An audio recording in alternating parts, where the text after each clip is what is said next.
morons are just ramming it down our throats when we're not looking.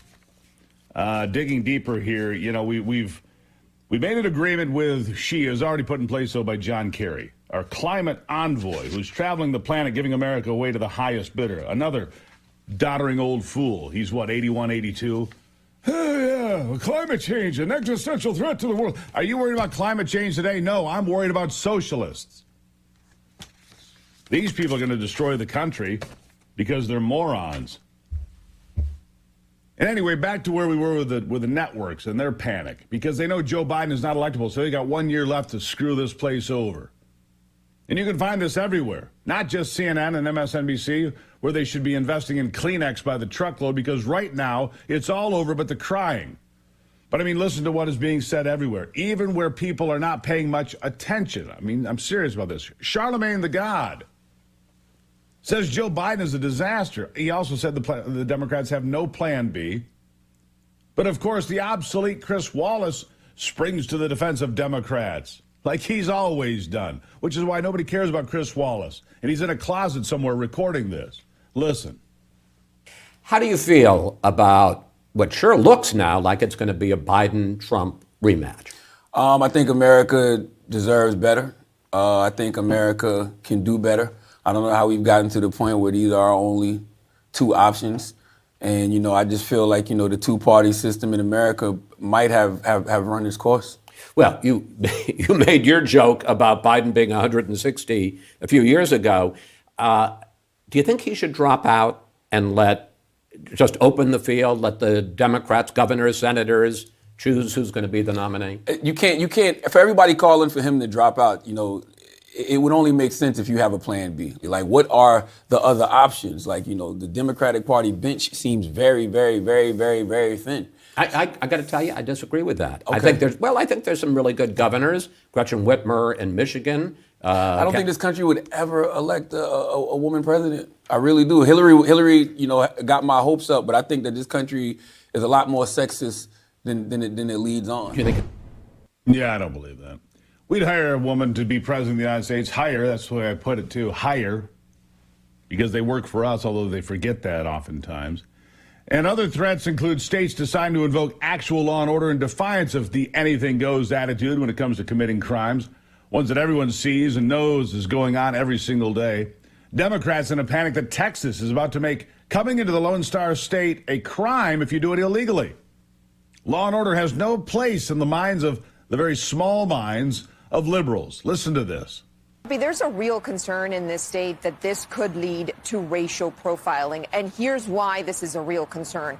This bill says that all law enforcement in this state, including local law enforcement, have the power to arrest for illegal entry or illegal presence in this state. Well, what does that exactly mean? How will a police officer determine if an individual is illegally present in the state of Texas? It's going to be up to that police officer. And Democratic lawmakers tried to amend this bill to add clarifying language, to define certain terms, to set guardrails. But every step of the way, they were met with roadblocks. Yeah, met with roadblocks. Oh, whatever. The border's a real sticky problem for the left. I mean, like I said, every honest person knows how bad it is. And continuing to peddle the idea that it's all going fine is filth. It's a lost cause, and one that insults the intelligence of the American voters, even those that once counted themselves as Biden supporters. I see them over and over and over. I see them in person. I see them on social media. People saying, I can't vote for Joe Biden ever again. Speaking of the border, Congressman Clay Higgins tells off Alejandro Mayorkas to his face. It's something kind of special. You'll enjoy this one. Listen. Secretary Mayorkas, I've noted you as a worthy adversary, sir, for 2.5 years. But my issue is not with you today. I'm done with you. I've completed my investigative work. It's quite extensive. I've filed my articles of impeachment against you. And I've provided my investigative work to the appropriate committee. So let me just say that my articles have been filed and my time with you is done. My time with you, I'm done with you. I'm done with you.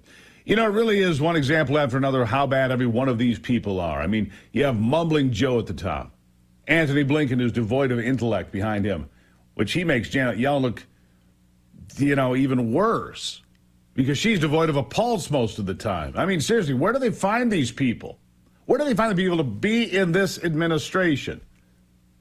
Incompetence really is the name of the game for Joe Biden and his clown car.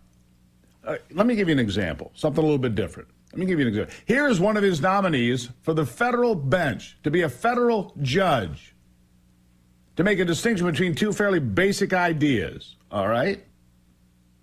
Two fairly basic ideas. Listen. The difference between a stay order and an injunction. A stay order would prohibit, an injunction would restrain the parties from taking action. A stay order, I'm not sure that I actually can give you the. Okay. Yeah. She's been nominated for the federal bunch. Doesn't know the difference between a stay and an injunction. First-year law students know that. And to top it all off is the holy war being fought inside the Democrat ranks by those on both sides of the Gaza war, of course. DNC headquarters targeted by pro-Hamas demonstrators, as you know, earlier this week, screaming like ninnies, scaring people. Debbie Dingell, Congresswoman from Michigan. Debbie Dingell said it was worse than January the 6th. Really, Debbie? Now, that's quite an admission. Worse than January the 6th. 150 violent people surrounded the DNC headquarters on Capitol Hill. There were 10 Democrat members of Congress inside, and she said it was worse than January 6th. She was more frightened and afraid for her life and her safety by 150 of her voters, of their constituents, than she was of hundreds and thousands of Donald Trump's constituents. Think about that, and I'll be back.